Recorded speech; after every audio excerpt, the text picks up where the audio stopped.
Welcome everyone. My name's Carolyn Andrews. It's great to see so many of you on. And I know that we've got quite a few sports professionals and wellness professionals on this morning, as well as some other familiar faces that I know. So welcome everybody. And welcome Dr. Colin. Yay! I just wanted to explore on this call the point that whatever we look like on the outside, however fit and healthy that we think we are, we don't really know what's going on in our bodies at a cellular level. And it could be, and it's very likely, in fact, that most of us are sowing the seeds of chronic inflammation and problems caused by that. And it's without a doubt now, we know that chronic inflammation is deeply implicated in the origins of most degenerative disease. So what we all really need to know is, what do we do about that? Can we do anything about that? You know, what are the consequences of it? How does it have an implication on our endurance and our performance and our recovery within sport and also within life in general? So we're extremely fortunate, I feel very fortunate personally, to have Dr. Colin Robertson, PhD, on with us this morning. Colin's recently taken up a research role within Zinzino, and he's a man that's very well renowned and extremely well respected in his field of expertise, which is sports nutrition, research, everything to do with health. And I know there are people on this call, Colin, who know you and your work. And I also know that there perhaps are people that don't know so much about you. So I wonder whether we could perhaps start off with you kindly giving us an overview of your career to date, maybe touch on how you became involved with Zinzino, why you're excited about the products and how you think the products can help us, and touch on the role of the omegas in our health and wellness, and what are the consequences of not having them in the right ratios, and in what can we do about that? That would be a fantastic start point. So before I hand over to you, I'd just like to say to everybody that Colin will very kindly take some questions and give answers later in the call. And if I could just remind people to keep questions relevant and pertinent. And unfortunately, we can't delve into individual and personal wellness and medical issues. So I know we're going to get some fantastic information. So let me hand over, Colin, now to you. Bear with me a second. So I'm going to make you the host now, Colin. Thanks, Carolyn, and thanks for inviting me along. Now that you've made me host, I've got to press this admit thing when people come in, which isn't a problem. But yeah, thanks for inviting me along, and good morning, everybody. Thanks for your time. So it really did fascinate me, Carolyn, when you said to go over all that, and that'll be the start. So I'm guessing if we're starting there, we're going to all be here till about 6 o'clock tonight. If we're going to go through all of that stuff. So no, it is a privilege to be here. And for those who don't know me, which I'd imagine would be the vast majority of people, because I operate in a niche behind the scenes of most of what happens. Yeah, my name's Colin Robertson, Dr. Cole. Most people refer to me as. I've spent the past 27 years working within fitness, health, and high performance. Everything from being a clinical exercise physiologist, working in a big district general hospital, supporting people who were undergoing treatment for cancer, cardiovascular disease, stroke, COPD, type 2 diabetes, metabolic syndrome, pre-surgery, post-surgery, musculoskeletal conditions, all the way across to support and helping to develop athletes who've taken part in 3 Olympic cycles now. So I've worked with athletes who've taken part and medaled at Beijing, London, Rio. I'm an environmental physiologist. So a big part of my background is looking at what the environment is doing to us at any given time. So I've prepared people, trained people to successfully climb Everest, row across the Atlantic, take part in Marathon des Sables. I say this a lot, you know, if the environment is trying to kill you, then I'm one of the kinds of people you get involved to try and make sure that that doesn't happen. So everything really across that full spectrum. I'm still a member of the GM Health Innovations team, which is looking at how we can best inform clinical and health practices through research. So my areas in that are helping people who've had cancer and the reversibility of type 2 diabetes through exercise and nutrition modalities. On that note, I'm a member of the City's Changing Diabetes Strategy, which is a global strategy, which again, my primary interest and impact is on exercise, nutrition, and the reversibility of pre-diabetes and type 2 diabetes. I'm also a member of Active Cheshire, which is a task group where we look at infrastructure. How can we encourage people to be more physically active and engage in exercise on a daily basis? And I'm currently a part of the Advanced Clinical Practice Group working with Health Education England in order for us to develop the specialists of the future to deal with COVID, and specifically to deal with people who had comorbidities, so cancer, cardiovascular disease, whatever it might be, but also experienced COVID and then were hospital bound. So how do we have specialists to help those people to recover and rehabilitate? And also, how do we best rehabilitate and support those people who've had long COVID syndrome? So in a nutshell, I think that's much of what I'm doing right now. I'm still a researcher. I've got 7 PhD students based across 3 different institutes. I'm still immersed in the research, still publishing research, and that's something that I will never cease to do, because I think that what we do needs to be informed by research, and the way we can do things better is to shape that research. So yeah, I've still got a ton of PhD students who are going through and doing work, still collaborating with research partners all over the world. And I'm a registered nutritionist with the British Dietetics Association. And nutrition has always been a huge interest and key area, a real passion area of mine. In fact, my master's degree, which feels like a long time ago now, was in nutrition and exercise physiology. And it's been the kind of the background to everything I do has always come back to nutrition. So whether I've been a strength and conditioning coach, I was head of strength and conditioning and human performance for Rugby League Ireland for 4 years, took them off to the 2008 World Cup in Australia. I was head of strength and conditioning for Widnes Vikings Rugby League. I've worked across Premiership clubs, but even as the S&C coach, the strength and conditioning coach, the background of what I did was always deeply rooted in nutrition. Because let's throw in a cliche, and some cliches stick around because they're true. You are what you eat. That's it. You know, that 100%. And when we look at where we're at as a modern society, despite our research advances, our scientific advances, clinical advances, medical advances, pharmaceutical advances, more people are getting sick every single year. And the biggest change that has happened to us is our technological evolution over the past 100 years. Certainly not our biological evolution. And particularly, we can trace it back to 1948, post-World War II. We've got this huge capacity to mass manufacture and process food, and no real market for it, for a desperate case of need. And at this point, we see the advent of the real commercial processed food industry, and also the fast food industry take off from this point. And then, sorry, someone's got their mic on. Do you want to turn your mic off, please? Just so it's getting a bit of noise coming through. I think it's Elaine. I think you've got your mic on. Thank you. So from that point, and really going all the way through the past 70 years plus now, we've had this continuing issue regards to illness. And this is not sensational to say. I can't be doing with sensational things.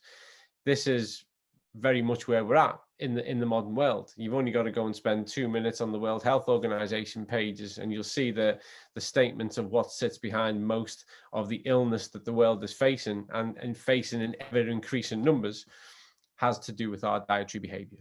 And that's just a simple, non-sensational fact. That's what we've got on. Either people are consuming too much, or consuming too much of the poorest type of food.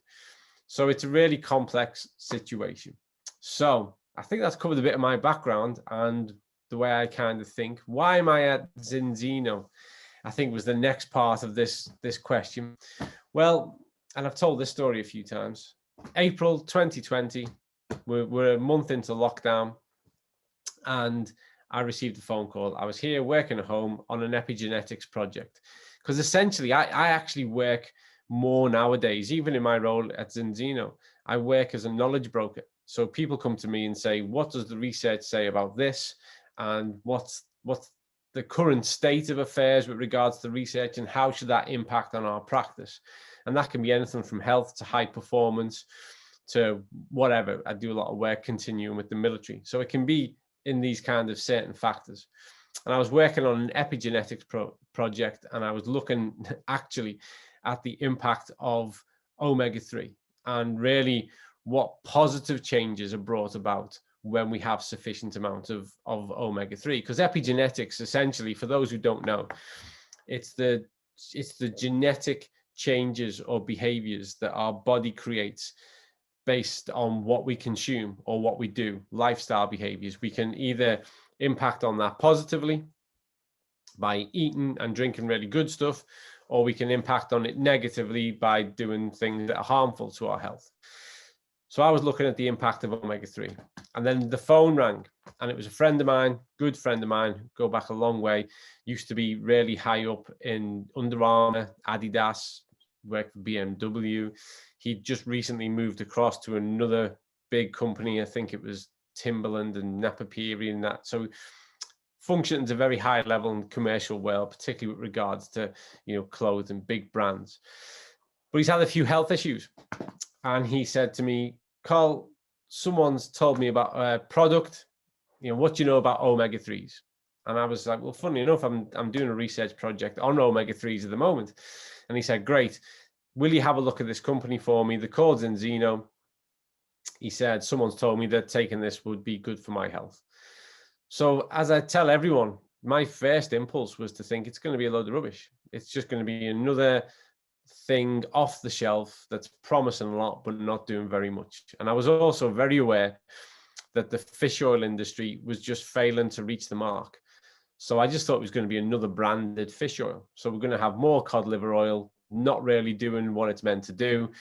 So I thought this will take 5 minutes, and I'll go back and tell Tony not to bother and crack on with life. But that was where the first part of the shift came, because I loaded up the webpage and I had a look at it. And as a researcher, I'm always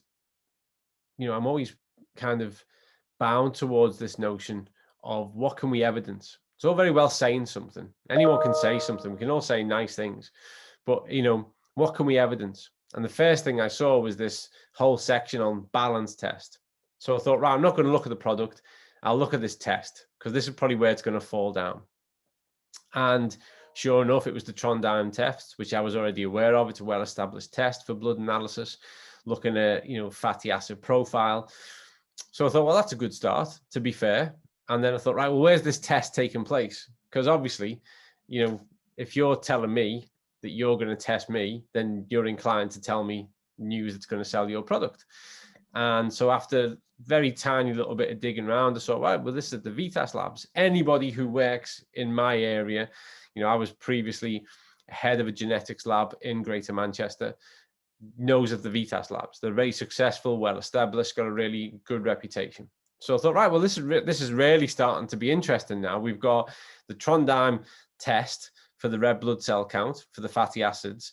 This is being independently dealt with by the Vitas Labs in Norway. So I thought, right, well, this is actually quite interesting now. Let's have a look at the product. So I went and had a look at the product, and that was the moment I thought, wow, this is a game changer, because the article that I was writing, so the brief that I was writing was explaining in clear terms that the problem we have with omega-3 is threefold. So the first problem we have is that people just don't eat that way anymore and are reluctant to eat that way. And what I mean by that way is the average person is not really prepared, keen, or willing to eat good quality, line caught, wild, fresh, fatty fish 4 or 5 times a week. People just, from budget reasons, behavioral reasons, they're just not going that way. In fact, all the evidence shows us they're going less that way. Hence why most people have an issue with their omega-3/6 ratio. The second problem we have is that it's not ecologically sustainable. There are 7.8 billion people on the planet. If we're going to give 7.8 billion people 4 fish each a week, we just can't do that. We just can't do it. We're already ransacking the oceans.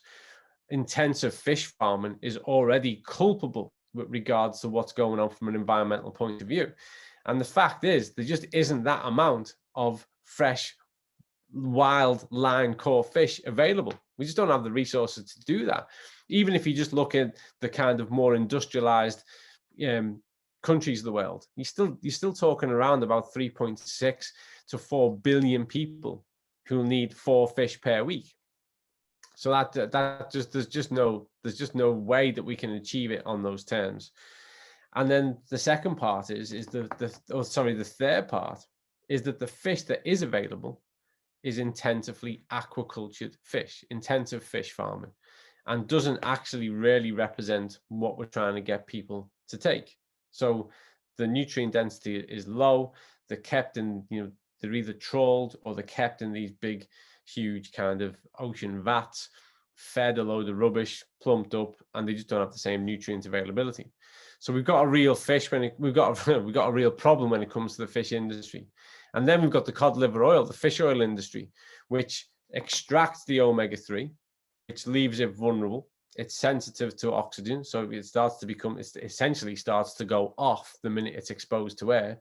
And then the minute we consume it, the heat of our body damages it even more because it's exposed and it's vulnerable. So there's very little omega-3 that actually gets to the cell. And study after study will show you that the fish oil industry is just not hitting the mark. So the first thing I saw when I looked at this was that it wasn't a fish oil product. It was essentially a polyphenol. It was a virgin olive oil product with omega-3 inside. And that is the key difference. I tell everyone this is not fish oil. I don't even start to explain it to people as fish oil. Every GP, every doctor around the world will tell people you should take extra virgin olive oil every single day. It's anti-inflammatory, blocks pro-inflammatory markers, really good for your health. Anyone who knows anything about the Mediterranean diet and the benefits of it says to people, you should take extra virgin olive oil every single day. Just take a teaspoon of it. Essentially, if you look at balance oil, that's where you're starting from. You're talking about a high polyphenol phytonutrient count olive oil. But where it gets clever is because it's blended and the omega-3 is blended into it. Well, now, as you find in nature, the omega-3 is bound to a polyphenol. That's where you always find an omega-3 in nature bound to a polyphenol, and it's protected in that state. So now it's not exposed to oxygen. It's not going to go off and go rancid when you open the bottle.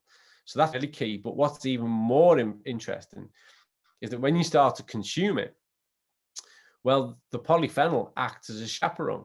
It protects the omega-3. First of all, the olive oil is starting to be an anti-inflammatory, but it's protect the omega-3 through the small intestine into the gut and allowing it to get out into the cell where it can become active. And once the omega-3 reaches the cell, it becomes something like a conductor.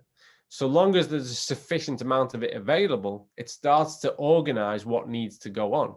And in itself is anti-inflammatory, blocks pro-inflammatory markers, and then starts to change the very nature of the way in which the cell functions. And that's really important because a healthily functioning cell is soft, malleable, It lets nutrients in and it gets those toxins out. When the cell is not in that condition, it becomes more it's not a great way to describe this, becomes a bit more rigid, less malleable, and it's difficult for the nutrients to get in, and it's really difficult for the toxins to get out. This is fundamental to us because all of you, all of us, we are just a collection of billions of cells. That's what we are. Biologically, that's what we're made of. When we're born, we come into, well, actually, when we're in the womb, we start to form, and then we're born, and we have this whole trajectory where we are maturing until we get to around about age 21. And at that point, our cellular turnover is rapid, and we look incredible, and our skin's really taut, and we don't have any gray hair, and everything's great. And then we get to about 21, 22, and we flick the switch. We start then to age. We're no longer in our maturation phase, we're in our aging phase. And that takes, thankfully, for most people, several decades to roll out. But from that point, that rate of cellular turnover, just small by small amounts, is decreasing on a daily basis. Just small amount. That's why we go gray. That's why our skin becomes wrinkled, and we see these things. But there's more stuff going on under the hood. Under the skin, there's even more things going on with those very subtle changes over time. So it is in our interest, whether we want to climb Everest, whether we want to be the fastest 100-meter, the best football player, best rugby player, it's in our interest to manage those cells and make sure that they are in the best state they can possibly be, because that's what we're made of. It's no use building this great house if the bricks are rubbish. No use at all. First wind, the Three Little Pigs could tell you this story. The first wind that comes along, that house is going to fall down. Your foundation and what the house is built off is vital. And that really is the part that the omegas play. They're called the polyunsaturated fatty acids. We have our omega-3, our omega-6, our omega-9. There's even more than that, to be fair. We've got omega-7. The problem that we have with the ratio fact is that we can so easily, the modern diet so easily allows us to get omega-6. Omega-6 is not the bad guy, okay? Drives me mad when people need to kind of boo and shout he's behind you when you see omega-6.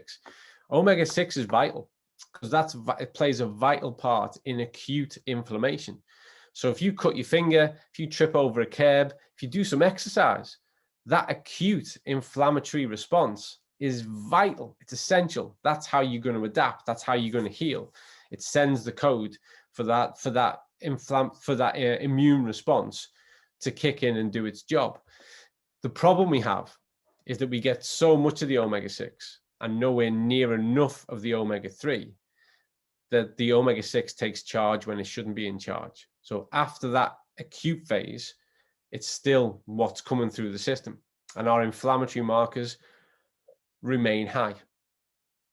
And that's the condition that people are dealing with. And that's the condition that is the slow road towards far more kind of complex health issues if left unaddressed further down the road. We know this. Not only statements from the World Health Organization, but in 2017, the American cardiologists made a statement with regards to inflammation and cholesterol. Their statement was back in 2017, cholesterol is not the problem, it's the inflammation. Our body's been dealing with cholesterol for 6 million years. The problem we've got now is we're so inflamed, the cholesterol can't get through. That's the impact. That's where the problem is. The problem is the inflammation. So we know that this is the state because we've got something that, as an omega-6, is more of an inflammatory marker. But the good news is, because people will always say, well, then don't you have to reduce your omega-6? And I say, yeah, well, you can. You should look to reduce them down because often those omega-6s nowadays aren't in great places. So to maybe look at reducing them is good. But the difference is that when we have a sufficient amount of omega-3 in our diet, ideally on a daily or near daily basis, really, when the ratio goes up, the difference between what we call exogenous, so the things that we consume, and endogenous, what happens inside, are different. Omega-3 takes a priority. So this is now a change within the system. When there's a sufficient amount of omega-3 above 8%, and that's really divided down to about 4.1% DHA, 4.2% EPA. When there's a sufficient amount of that, and we've changed the ratio in the cell, so we've got less than 4:1, so less than 4:1 omega-6 to 3. In those conditions, the omega-3 within there physiologically takes charge and acts as that composer. So when I saw, going to go all the way back now, bear with me, folks. When I saw what had been put together, I thought this is really, really clever. And it reminded me that in 2018, I was at a conference in the States, and I was doing a presentation which was about the state of Western health. And really, I wouldn't be able to do it now in my current role. I'm not allowed to say certain things anymore. But back then I was just a researcher from an academic institute. And the comment I was making was, these big industries, these big food industries know how to do food better. Why aren't they? Why is it all about the biggest return for the minimal investment? They spend more on marketing than they do products. Why are we living in that world? When we have the technology and the know-how to do food better and create solutions, why are we not doing that? Why is there billions every year invested in sickness, as in remedies, and nowhere near, not even a tenth of that invested in preventative, in creating really good solution-based food products that improve people's health? Because we know how to do it. So I'd said that, I'd laid that kind of gauntlet down. And then I was looking at this and I thought, wow, they've done it. That's what they're doing. They're taking all that tech, understanding, know-how, research, and they're putting it in a bottle. And so for me, and this really answers why am I now, so we'd have to fast forward the clock a few times, really. So why am I now at Zinzino? Because my ambition, I guess my professional ambition, my kind of goal is to buck trend on health, because I think it's criminal that we've let it get this far. I remember as a young child back in Liverpool in school, and the teacher talking to us about statistics with regards to cancer, and saying that, you know, you will know somebody because 1 in 5 people are affected by cancer. Well, we fast forward the clock 40 years now, and it's more or less 1 in 2. And that's not because we're better at detecting it. That's because more people are getting it. When we look at cardiovascular disease, when I first started to work in a hospital, which is over 20 years ago now, 21 years ago, I remember distinctly that there was a young guy on the ward who'd had an MI, and he was 32, 33. And the whisper went round the whole hospital saying, we've got somebody on the ward who's 32, 33, who's had a heart attack at that age. Now that wouldn't even be exceptional. That would just be another patient. So it's not only that people are getting more sick, they're getting sicker sooner. Conditions that we used to call conditions of old age are now happening to people regularly in their 30s, 40s, 50s. And so again, so why would I move across from that academic kind of institute towards this? As a nutritionist, I've been getting up, I've been doing seminars, I've been doing consultations, I've been working in clinics, I've been doing research, saying to people, here's how you need to change your diet. This is what you need to do. You've got to change your diet this way. And we've had minimal success. You're always looking for a way to empower people to be successful with their health, whether that's their physical activity, their exercise, and their nutrition. So to me, the opportunity with this was to go, well, we've got a really simple solution. All we've got to do is get it in the hands of enough people and we'll start to change health. So it's far better to apply your effort and your intelligence to driving that forward, because you can empower people to have a simple solution. And that's the world we live in. We live in a world of convenience. People want 6-minute abs. They want to do 2 high-intensity workouts and then look like an Olympian. People don't want to overhaul things. The hardest thing to change is behavior. It's the hardest thing to change. There's no problem with accessing information. We used to think it was a problem accessing information. And then Google came around and proved that that wasn't the problem at all. Because when you can access information, people still don't do it. What we need to do is we need to put people in a winning position. We need to give them something that empowers them to be more successful with their health, so that they can experience that and build on success, because that's what people respond to. People like to be successful. So I had a look at the advisory board who were already in place, recognized several of the names. So I understood then how the product had been informed. So that was reassuring. And really, I'd just been invited along. I wasn't working for Zinzino. I wasn't selling the product. I was cracking on with my normal life, and I was getting invited along to chat like this just to talk about the science. And after I'd done dozens of them, I kind of went, yeah, I can't really do this. I've got a whole job to do and other things, and as much as I believe in this, I can't really keep just doing this because I've got a stack of other things to do. I said, but, give me a shout later in the year and I'll be happy to do a couple more.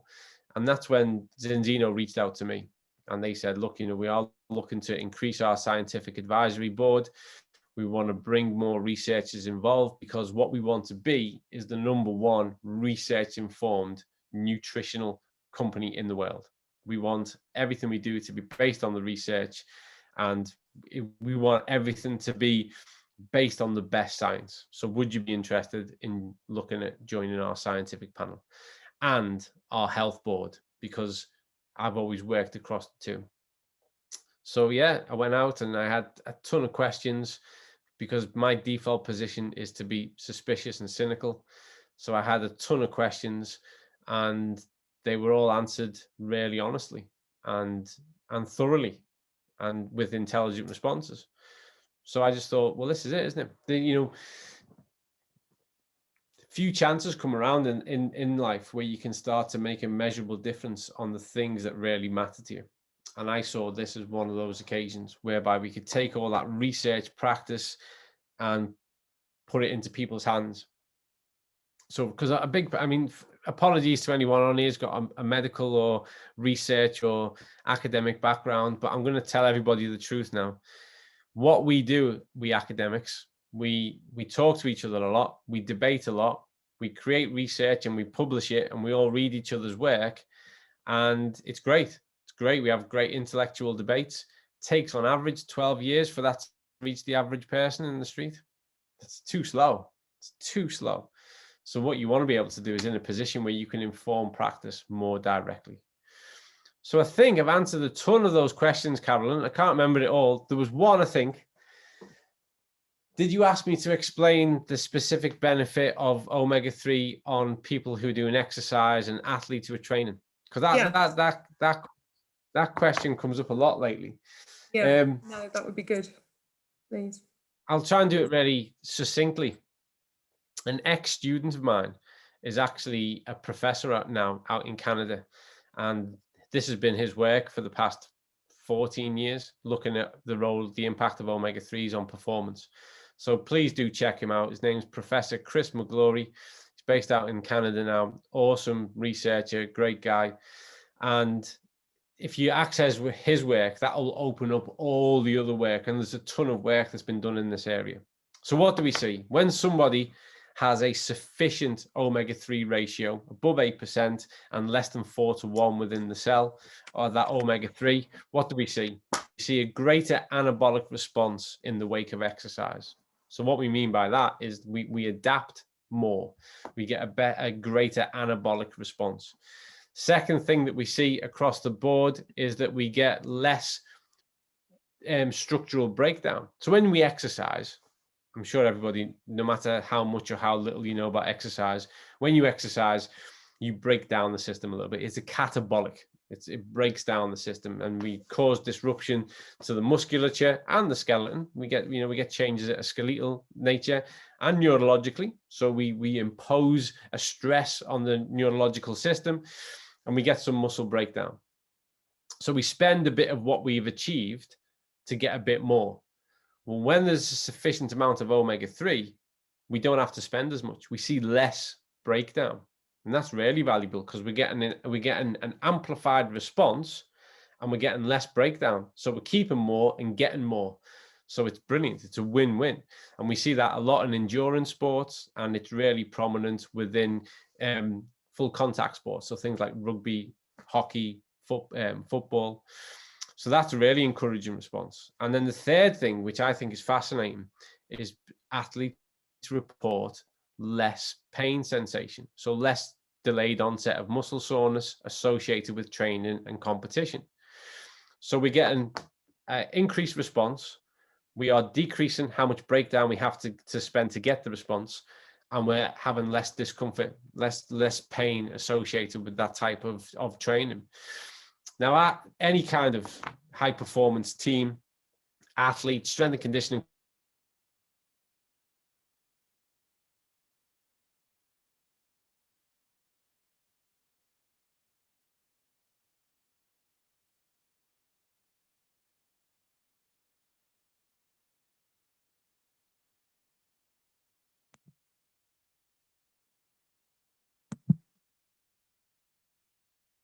Can anybody hear? Put your hands up if you can hear me. Yeah. We can't hear Dr. Colin at the minute, can we? No, Colin, he's frozen. is he frozen? Yeah. So, okay, well, let's see what we can do. Oh, that's a shame. That was It probably just popped. interesting. He's probably going to try and get back on, I would imagine. Yeah, he'll pop back in. Let's look out for him, let him in. Amazing so far, absolutely incredible. Yeah, amazing information. And I knew he would have. And he makes it so easy for us to understand, doesn't he? Yeah. Yeah.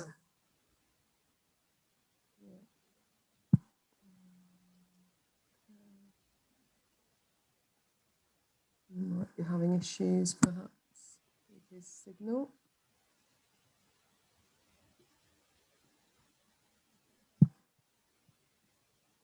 Well, while we're waiting for Dr. Colin to come on, if we get him back, hopefully we will, if we do, then I know he's going to take some questions from everybody. And for everybody who isn't already aware about the products that Zinzino have, please get back to whoever invited you on to this Zoom and just find out more. You know, do your own research, do your own due diligence. These products are changing people's health and outlooks and wellness. Oh, here's Colin. Let me let him back in.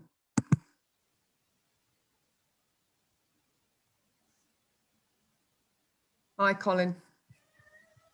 Apologies, don't know what happened there. So we've got a change of perspective because I've gone to a different computer. I'm going to shut that one down now. So apologies. David Brailsford, what did he say? You've probably all had a chance to Google him now, which was that we don't look for 100% in one area, we look for 1% gain in 100 areas.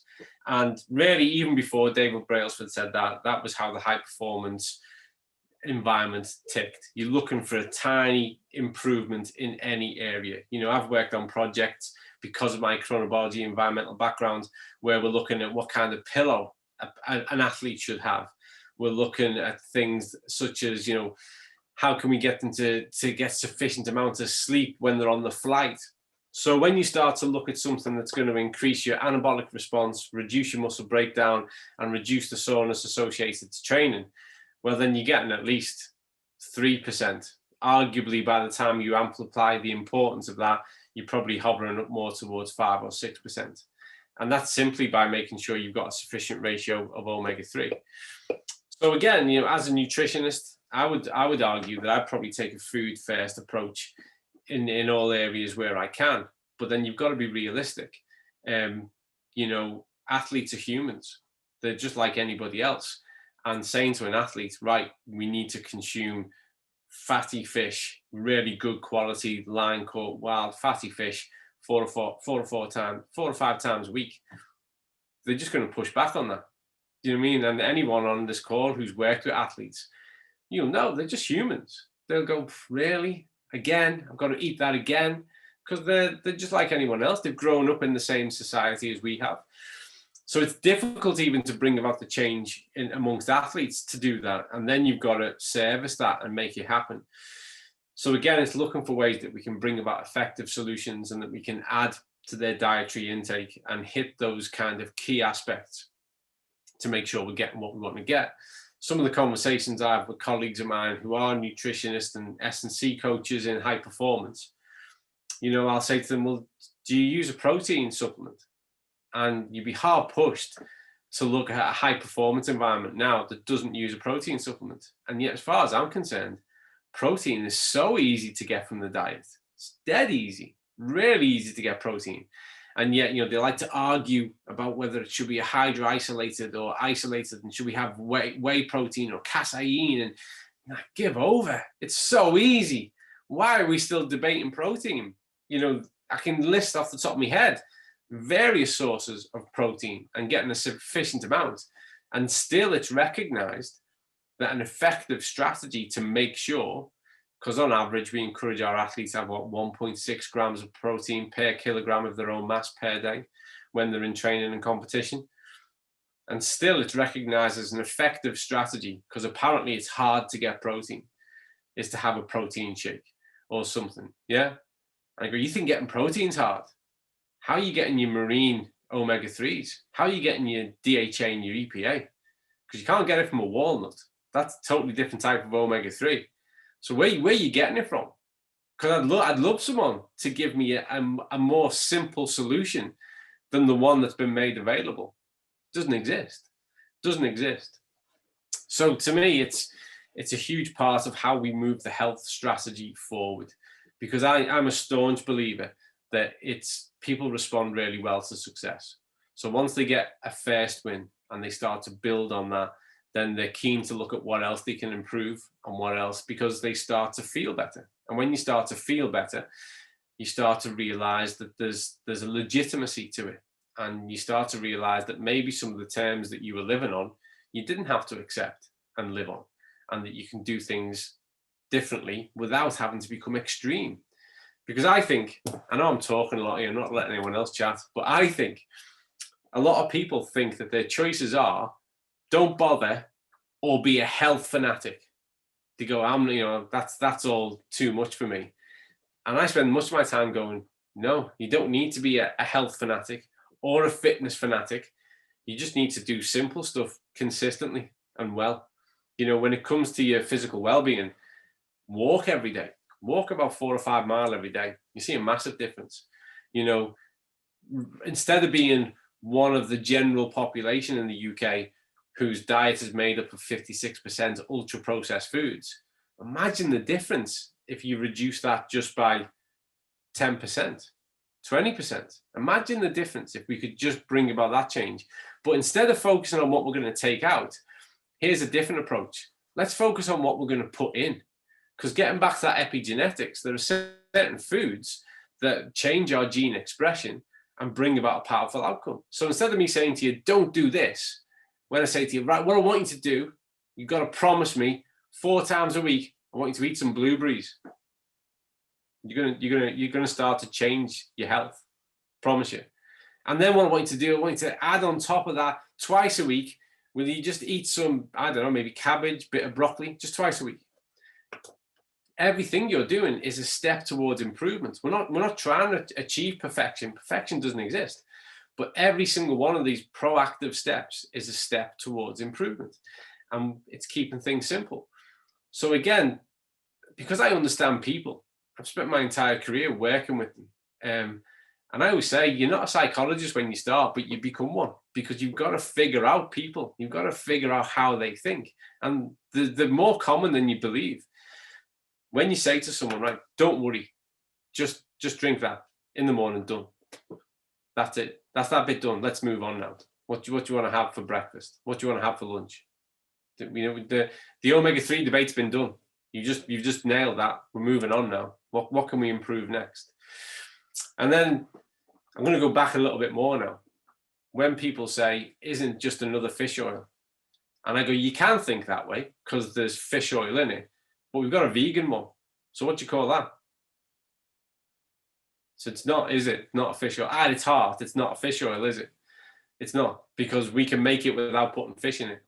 And in fact, the future of this is probably going to rely on that all the more, because it's more ecologically sustainable and sound. So it's not 100% not a fish oil. So it's a balance oil. And where I start from, I'm going to go back again now. I say to people, we're getting that high polyphenol phytonutrient hit, bang. The next thing I tell people is it's got 20 micrograms of vitamin D in it, vitamin D3, because this is all the same thing that there's not a single health practitioner will disagree on. So we know the benefits, the anti-inflammatory benefits of having our virgin olive oil, high polyphenol. Everyone now, they didn't know it 12 months ago. I've been telling people for 20 years, but they weren't listening. It's really important to take vitamin D. It makes your immune system function normally. It's really important.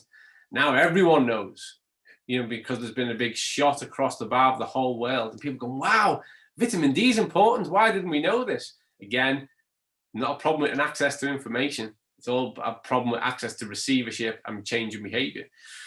Well, there's already 20 micrograms in it. And where I disagree with some people is I think you should 100% be making sure you are taking vitamin D throughout the late autumn and winter. But I think for the majority of people living in the Northern Hemisphere, you should probably be taking some all year round, because we don't get enough exposure to the sun cream. There's a whole heap of things that interfere with our natural production of vitamin D. So to me, to be topping up on a daily basis, particularly with something like throughout the majority of the year, 20 micrograms, that's perfect. And then we've got the omega-3s that are present within the product, bringing about that cellular change. And there's a really cool guy, check him out. He's a surfer and a windsurfer called Laird Hamilton. And the guy's incredible, just a phenomenal athlete and human. And he said a quote in an interview about 10 years ago, and it's stuck with me ever since, because the interviewer said to him, like, Laird, you're big on eating fresh food, and you don't have any processed foods, and you exercise every day and you surf, and it seems really strict. Why do you do this? And I loved his response. He said, because I'm addicted to feeling good. And that was it. That was his response. And that was a penny drop moment. I thought, that's all we need. We just need to get people addicted to feeling good, because we've normalized feeling unwell. We've normalized sickness. I find it remarkable that people leave the door, head out to work, and take paracetamol with them. They expect to get pain. People carry paracetamol with them, going to work, going shopping, about their normal business. They carry ibuprofen, which is an anti-inflammatory. So if anyone's concerned about, does inflammation exist? Well, why do you buy anti-inflammatories? But they carry this to work. And another bizarre thing that we've normalized is you'll be in work and someone might have a bit of a headache, and they'll say, have you got any paracetamol with you? Can I have one? People are comfortable asking you for drugs. That's what we've normalized. If we take a step back, that's what we've now created in the world, that it is normal to expect pain and discomfort on a daily basis, such that you will head out the door and arm yourself ready to deal with it. And you're quite comfortable asking someone if they can share with you any of their pain-reducing goods. This isn't normal. It's common. We see it. But how did we get there? How did we evolve for 6 million years, 315,000 years as we are now? How did we make it this far if our coping strategy had to be that way? And I encourage people to think we're a society that is geared up for sickness. And I'm going to prove this to you now. Well, not right now. You're going to have to do it in your own time. Go to your local shop or garage forecourt. I'm going to make you a promise now. Things have improved a little bit, but this will be true. When you go in that local shop, you will find tobacco, alcohol, cough syrup, paracetamol, ibuprofen, confectionery, processed goods. That will all be there en masse. That will all be there. You'll probably be able to put your lottery numbers on as well. Go up to the counter and ask them for a fresh pineapple. See how you get on. We are a society that is geared up either for the mechanisms that bring about sickness or the mechanisms that suppress the symptoms. And we've normalized it. And because of all that, people have lost touch with what it's like to feel good. That's the problem. People should feel good. I'm 49 later this year, so I'm heading towards 50, and I know the statistics. I know the trends, so I know what's typical for my age group and where I'm at. And most people at my age now, my gender and my age, are taking at least one. In fact, it's kind of 1.5, which is a bizarre statistic, type of medication on a daily basis to suppress some manner of symptom. And within 3 years, it goes up a notch to 2, taking 2 different types of medication every single day. And when I'm dealing with this from a research point of view, and then obviously you reflect and you personalize content, and I think to myself, I just feel like a million miles away from that. I genuinely couldn't look any of you in the eye and tell you the last time I took a painkiller. I genuinely don't know. I can't imagine how much pain I'd have to be in to take one. A painkiller. I couldn't tell you. And right now, and I've got 3 children, married, I don't even know if we've got any in the cupboard. Wouldn't know. It's not something that occurs to me at all. It wouldn't be something that I'd have to think about. I've got to keep up stocked with drugs. Don't even think about it. And I feel that seems exceptional to some people when that should be the norm, because we don't need to live that way. We don't need that. We can make some simple, better food choices. We can take on board some simple strategies, and we can live better. And by living better, we have a better quality of life, experience of life. We raise our expectations and we do more. We get more out of this adventure for as long as we're on the planet. It's 10 to 10. And I think I've answered some part of your first question. Yeah, you have. That's amazing information, Colin. Thank you so much. I'm so pleased that you've come on board with the company, because you're right. You professional scientists and doctors, all this information. You've got it all. You know what's going on with us, but we need to roll it out now to real people. We've known these, or you've known these things for years, but we need to get it out there to the masses, don't we? And start to make a real difference with public health. And I for one, believe that these products will do that. So is it possible to take some questions from people just quickly? Yeah. If everybody could perhaps raise a hand if you want to ask a question, and then unmute. So Tom, I think you were first. So do you want to just unmute yourself and ask Colin a question? And then when you finish, just put yourself back on mute. That would be great. Thank you. Thank you. Good morning, everyone. Colin, if you were put in charge of the Food Standards Agency, what would you do?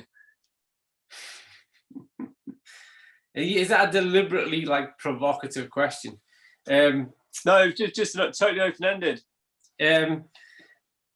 First of all, we need to, I'm going to say this first, okay? We need to have a food standards agency, and likewise, I totally appreciate EFSA, which is the European Food Standards Authority. What would I do? I would fast track the time it takes for the research to inform policy and update statements in alignment with the research. I would want to speed that up 20-fold, because the problem we have currently is that the gathering mass of the research reaches a consensus over here, and I think the current rate of change that brings about with the FSA and EFSA is somewhere at 7 to 10 years. People, it's too slow. It's too slow. So that'd be my first thing that I'd want to go in and change, that is to bring that about. The second thing is that I would be stricter on certain types of industry, because we're subjected to 5,000 adverts per day.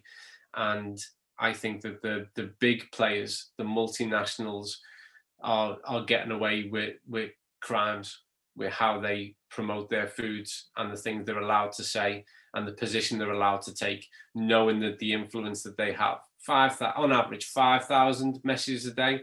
And that's equally true. In fact, it's a bit more with our children, because they have increased time on social media. So I would bring in stiffer rate. For instance, And read into this what you will. I don't think it's appropriate that an emotion should be attached to a type of food. I don't think you should be able to market a meal as being bound to make you, let's say, for instance, just randomly happy. I don't think that should be permitted. I think that willfully preys on young minds. And I think that that plants a seed that is misleading, because we're really tightly controlled. We are only allowed to make comments, health claims about our product that are certified through EFSA. And yet, apparently, if you own a certain type of fast food, I can promise you'll be happy after you've eaten my food. That's not good enough. It's inconsistent. So those kind of things, we've got to get rid of the deliberately misleading language, low sugar, reduced sugar. It's misleading. It's all misleading. It's tactics to sell products.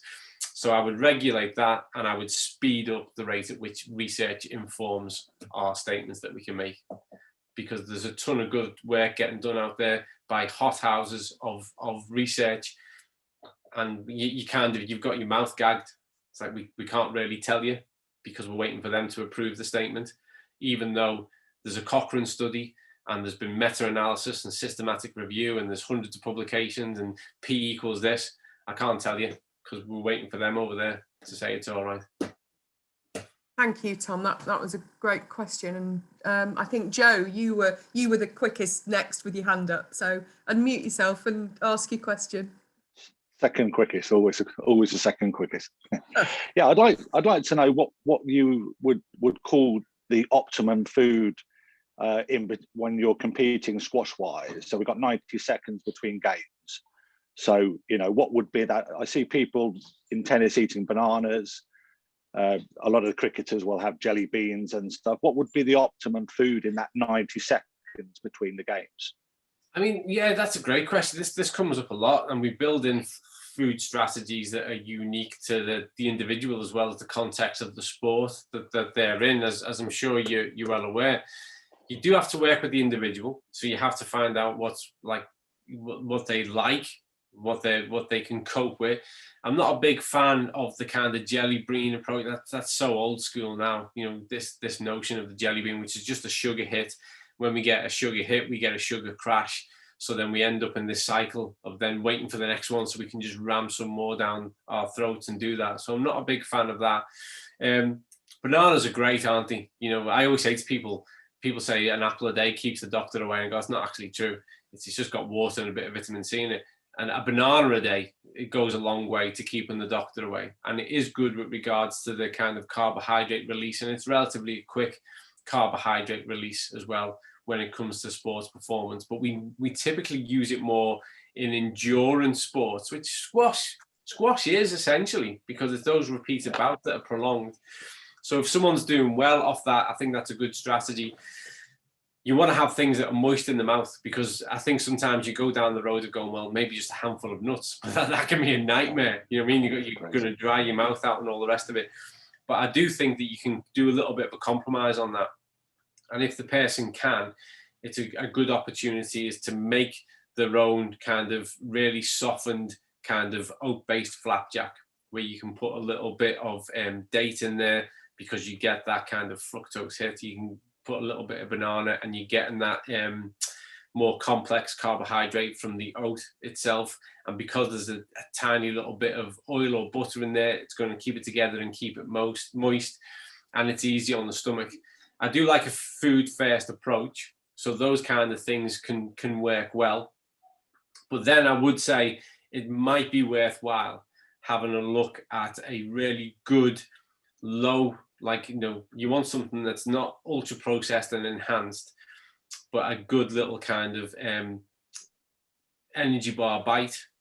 And you really shouldn't be, I probably shouldn't be on here promoting other people's products, but there are some available, and there are some British-based companies who are producing these performance energy bars and gels now. They're not like the gels of the old days, where they're really good, clean products. They don't have a ton of, artificial stabilizers, excipients, and these kind of things in them, and that they can work really, really well. It's a bit of trial and error. think you're on the right lines with the banana. I'd certainly recommend giving the homemade oat flapjack approach to it, because you can make it to the consistency that you want. And outside of that, look at those better options there are with some. And you know, I'm really proud to say there's two in particular. I'm trying to give you a steer without naming the brand. There are two in particular British-based companies who make a really clean product. So have a look at those, see how you get on with that. The other one as well, sorry, to add up, is Thanks a lot.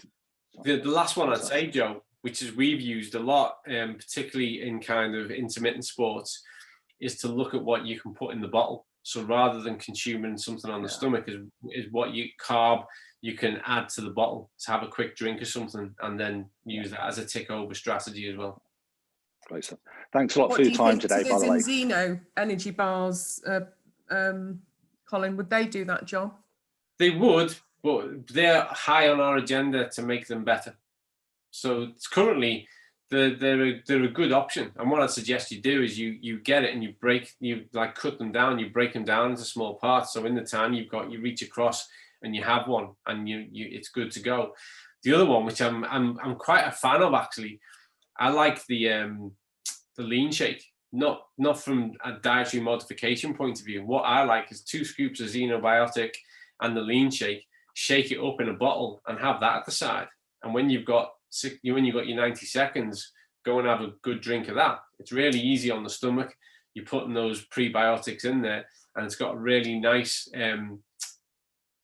nutrient content in there. So that's another good way. And there's a little bit of sugar in there as well. But it's a blended, so it doesn't act like a simple sugar, it acts like a complex sugar.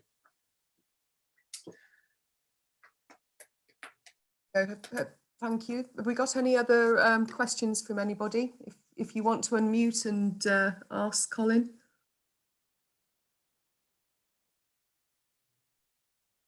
Go on, Joe, again. Or Jeff, let's do Jeff, sorry. Do Jeff first and then back to morning, Joe. everyone. Great talk, Colin. One thing that really fascinates me is when you read about various researches. For example, some say that omega-3 fish oil is good for cardiovascular health. Some will say it's inconclusive. Some will say that there's not been any improvement on their testing, what have you. When I look at it, I think, well, what exactly is the fish oil that they're using? Is it just pure fish oil, or is it, for example, balanced oil type of thing with the polyphenols? What's your view on when you read those sort of research comments in magazines and articles? Yeah, Jeff, I applaud them, because they're right. Fish oil doesn't work, and they don't use balance oil because you actually legally it would be inaccurate to describe balance oil as a fish oil, because a fish oil has to be exactly that. It has to be a fish derivative, so purely straightforward, a derived fish oil. And we've known for decades that it doesn't hit the mark. And every time one of those articles is published that criticizes fish oil, I welcome it and go, absolutely. And we need more people to know that fish oil doesn't work, because of the mistake that's made. People compare balance oil to fish oil, and they'll go, well, balance oil costs this much, but I can buy that fish oil for that much, and it's a bit cheaper, so I'm going to buy that. They're not comparable. You're not comparing apples with apples. They are not the same thing. So currently, we're going through, so our database, this is what I walked into, which was quite exciting, really. Our current database of test data with regards to the impact of balance oil has over 620,000 samples in it. So myself and Ola Ada and Paul Clayton and Ida and Emily, we're trawling through that data to see what we can see. And it's revealing some really fascinating insights. We've also started to invest in some research, so to fund research at other places. And there's a clinical trial that's starting in Europe that we're going to look at the impact of balance oil on hypertension, because we need more trials that are specific to the balance oil and not to fish oil. There are no trials of balance oil, so we need to get that data collected, and we need to be publishing on that to see what we can find and what difference we can make. So when I see things that are commenting on fish oil, they're always leaning the same way, which is the fish oil doesn't do it. And as I've explained, and I'm tempted to ring people up and say, if you're going to do a trial on fish oil, let me save you £40,000. It doesn't work. And I'll tell you why it doesn't work. The omega-3 is isolated, it's exposed to the oxygen, which turns it rancid, and it's not protected as it makes the first pass through the small intestine. So don't save your money and save your time. Go and research anything else. We know fish oil doesn't work. But yeah, so it's true. And that's why, Jeff and everybody on here, when I discuss balance oil with people, I don't start any of my dialogue about fish oil. And I start with the notion that it's a polyphenol, it's got vitamin D3, and within that it contains the omega-3. That's the difference in it. I've probably got time for one more question, if that's all right, because I've got I believe it or not, I've got a 10 past 10 meeting, which I thought I'd give a bit of slippage on this one just so I could answer a few questions. Joe, did you want to ask a second question? You've answered most of it. I don't know whether you got thanks for being on this today. It's been really very informative.